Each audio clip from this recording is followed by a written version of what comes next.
jawab mendidik si istri dan anak itu ayah. Jadi Pak, untuk mendampingi si anak belajar, kita punya peran. Jangan dikasih, halo lah, ibu aja lah, bunda aja lah, ngajarin dia belajar. Nggak bisa, Bu. Kenapa? Stres mama. Nah, saya tanya lah. Apalagi kalau udah SD, Pak, pelajaran SD sekarang, buka ke bukunya.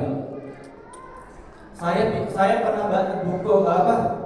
Ketika buka buku anak-anak SD, saya pikir saya belajarnya itu waktu SMP, tapi sekarang itu udah di SD. Jadi jangan pernah serahkan tugas tanggung jawab mendidik itu hanya pada ibu. Nah, sebenarnya di slide ini ada ya. Baik, mudah-mudahan Allah izinkan kita hari ini.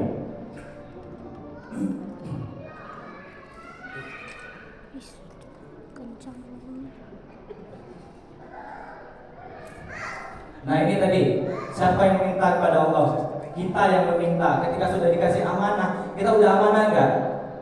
Kita sibuk kerja. Coba, kapan paling banyak kita berkomunikasi dengan anak? Jawab jujur, Pak. Kenapa? Jadi pertanyaan berikutnya itu, sebelum kita jauh ke materi itu, untuk apa kita anak itu untuk apa? Kalau ada hari ini kita minta anak untuk meneruskan keturunan, salah besar. Itu besarnya bonus. Jika hari ini ada kita minta anak agar bisa masuk surga, kenapa? Kita sibuk kemana? Suruh anak sekolah tahfiz. Kenapa? Karena kita tahu nanti di akhirat anak-anak yang menghafal Al-Quran itu nanti dikasih mahkota ke orang tuanya. Salah, tidak salah, tapi tidak benar caranya. Nggak boleh, bukan nggak boleh, tapi caranya nggak benar. Kenapa? Zolim. Kenapa saya bilang zolim? Anak kita itu bukan kendaraan kita untuk ke surga. Tapi apa? Kita bareng, Pak, bareng, Bu. Jangan jadikan mereka kendaraan, tapi bareng. Pernahkah kita membarengi anak-anak kita saat ini? Itu pertanyaannya. Maaf, saya kemarin ke playground ngantar anak. Maaf Pak, nggak ada bapak-bapak, mama semuanya. Kemana bapak-bapak? Padahal tadi sudah dibahas sama Ustaz Alek dia. Nih, kenapa harus ayah ya? Kenapa harus ayah? Ini jawabannya. Pertama, kalau dibuka dialog Al-Quran tentang anak dengan orang tua, itu dengan ayah ada 14 kali, dengan ibu cuma 2 kali, dan satu kali dengan orang tua. Nah, ini beliau ahli tafsir, sangat paham. Jadi Pak, yang harus mendidik si anak itu ayah. Jangan bebankan ke ibu semua. Nah, maaf Pak, agak kasih saya ngomong Pak. Kenapa? Efeknya sekarang dari hasil riset, karena saya orang psikologi ya, bunuh diri, self harm, itu suka melukai diri kan. Jadi mereka mendapatkan kenikmatan ketika melukai diri. Udah banyak kejadian di Kerinci saya dulu ini. Jadi klien-klien yang diantar itu sudah ada yang self harm. Apalagi, maaf, yang MBA dari Bayi Ciden udah hamil duluan masih sekolah. Kenapa? Tidak ada peran ayah di diri mereka. Nggak ada peran ayah. Itu bahayanya. Makanya penting ayah nih. Mari kita lihat selanjutnya. Kenapa harus ayah gitu, bukan ibu? Ini, jagalah dirimu dan keluargamu dari api neraka. Ini tugas tanggung jawab siapa? Ayah, bukan ibu. Maka saya bilang anak itu untuk kita bareng-bareng nanti ke surganya Allah. Bukan suruh dia belajar hafal Quran biar kita enak aja nanti. Wah, sudah juga anak saya masuk surga kok. Bukan itu. Pak, pernah nggak Pak di rumah suruh anak hafalin surah, kita juga nambah surah, atau nyimak bacaannya?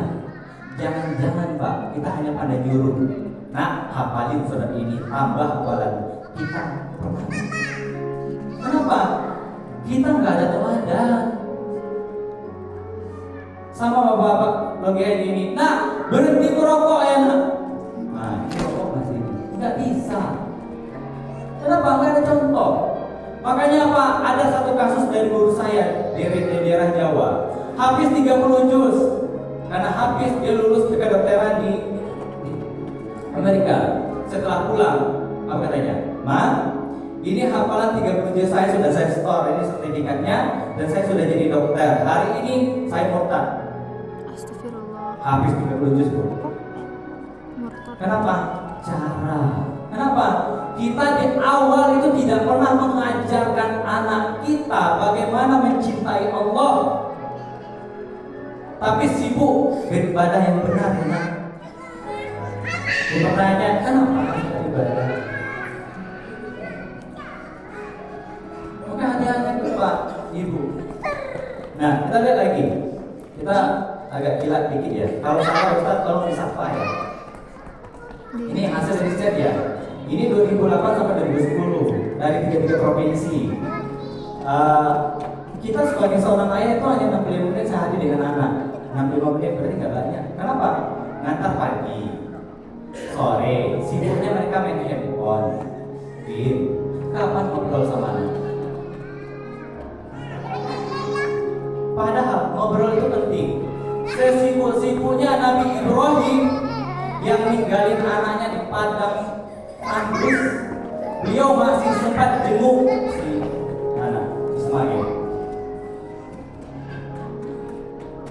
Pak, maaf, bukan nggak boleh ya, bukan nggak boleh. Hari ini Pak, kita sebagai orang tua banyak yang belum beres dengan diri masing-masing. Apa contoh? Pak, bukan nggak boleh punya hobi Pak, boleh. Coba Pak, ketika punya anak, ya kan keinginan kita pengen membahagiakan si anak ya. Nah, pertanyaannya, bahagiakah anak kita ketika kita tinggal mereka dengan hobi-hobi kita? Itu jawab. Enggak. Kenapa? Saya Pak dari pagi kelas karir dia di Kerinci, sekarang di sini. Pulang nanti Pak, saya jadi kuda Pak. Udah pulang, udah main kuda-kudaan yuk. Nah jadi kuda saya. Kenapa? Ini ada, kita lihat hasil risetnya nanti. Kenapa harus? Nah, bahasanya berpisah ya. Pak, coba cross check lagi. Kita langsung berhenti juga. Biasanya agak berpisah nih makna. Bapak jarang biasanya.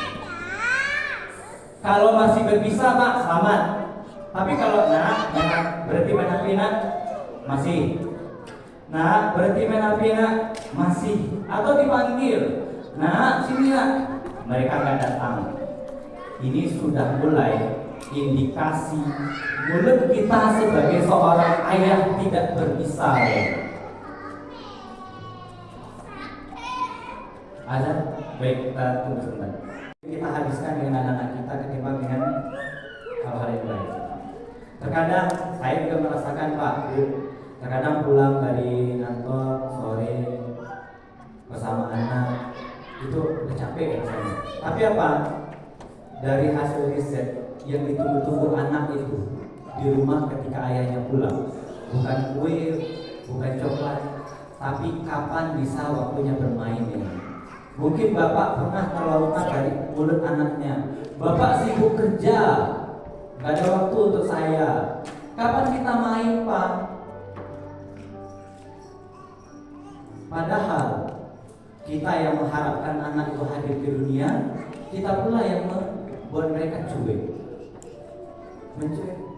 Kenapa? Tadi, Pak, kalau sudah ada kelekatan antara orang tua, ayah dengan anak, Masalah main HP Pak, gadget aman. Saya termasuk orang yang aliran parenting boleh main HP Pak, cuma ada waktunya. Itu aja. Anak saya main HP. Cuma ingat, nanti akan ada tuh salah satu tugas orang tua adalah ngajari disiplin ke anak. Karena kalau hari ini kita nggak ngasih HP ke anak, wah susah juga. Kenapa? Perkembangan teknologi akan selalu berkembang. Tapi batasi. Di awal susah, ya. Apalagi anak-anak yang sudah kecanduan, sudah tangguh. Kalau ditarik HP-nya, selesai itu. Dulu nangis. Tapi intinya apa? Batasi, boleh. Nah kalau kita sudah kedekatan, udah ada kedekatan dengan si anak, kemudian bonding kita, waktu kita sudah banyak dengan anak, nah enak gitu. Nah, mau main HP? Kadang saya tawarin, Bu, mau main HP? Oh boleh Bi, boleh. Tapi berapa menit? Saya tidak pernah bilang 1 jam ya, nggak pernah. Tapi saya selalu minta pendapat dia, berapa menit nak? 10 menit Bi, iya 10 menit. Nah 10 menit itu tolong konsisten, ambil, nangis biarin. Jangan gampang mewek atau apa ya, nggak tegaan. Nah orang tua zaman sekarang itu tuh masalahnya, nggak tegaan. Dikasihan dan nangis, apalagi maaf Bu, anak-anak yang tinggal sama nenek kakek habis apa? Tidak ada kakek nenek yang tidak memanjakan anak cucu-cucunya. Kurikulum kita sudah bagus, ditinggal sama nenek kakek berubah kurikulumnya. Awalnya kita nggak boleh coklat, sama nenek kakek boleh. Maka hati-hati. Berarti kami nggak boleh nitipin anak kayak gini.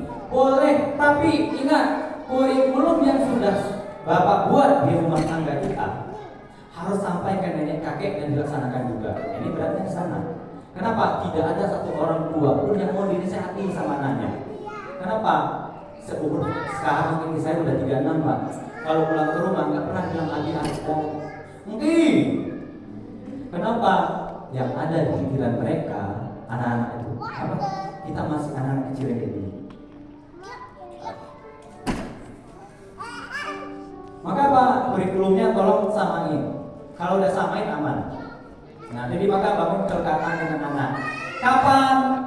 Itu tadi, Pak, sesibuk-sibuknya Bapak di kantor dari pagi sampai siang, usahakan nganter anak, jangan ibu.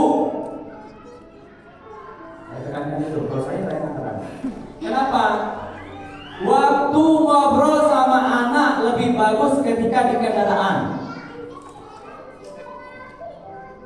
Kenapa? Mereka tidak merasa didului. Mereka tidak merasa dinasihati. Kapan lagi? Waktu ngobrol dengan anak, ketika mereka sebelum tidur, ajaklah ngobrol. Tapi jangan tanya PR. Nah, sudah buat PR, nah, bangun tidur terus stres gitu. Kapan lagi? Saat makan, temani si anak. Makan dong. Makan, kita sibuk. Temani si anak lagi makan, ajak ngobrol. Kenapa? Ini budaya barat yang tidak boleh ditiru. Kalau lagi makan diam. Pada Rasulullah itu dianjurin Pak, Bu, sedang makan bareng, ngobrol lah. Tapi jangan bercerita tentang gaul-gaulnya di sekolah. Gimana harinya senang sekolah? Tanya senang nggak dia di sekolah? Jangan-jangan dia tertekan. Hari ini anak banyak dibully, kita banyak nggak tahu. Kenapa? Nggak pernah cerita. Oh saya kayak enak, kan tahu kita nggak cerita juga. Nanti kita lihat momen-momen kapan saja seorang ayah itu harus hadir, nggak boleh nggak hadir. Ya,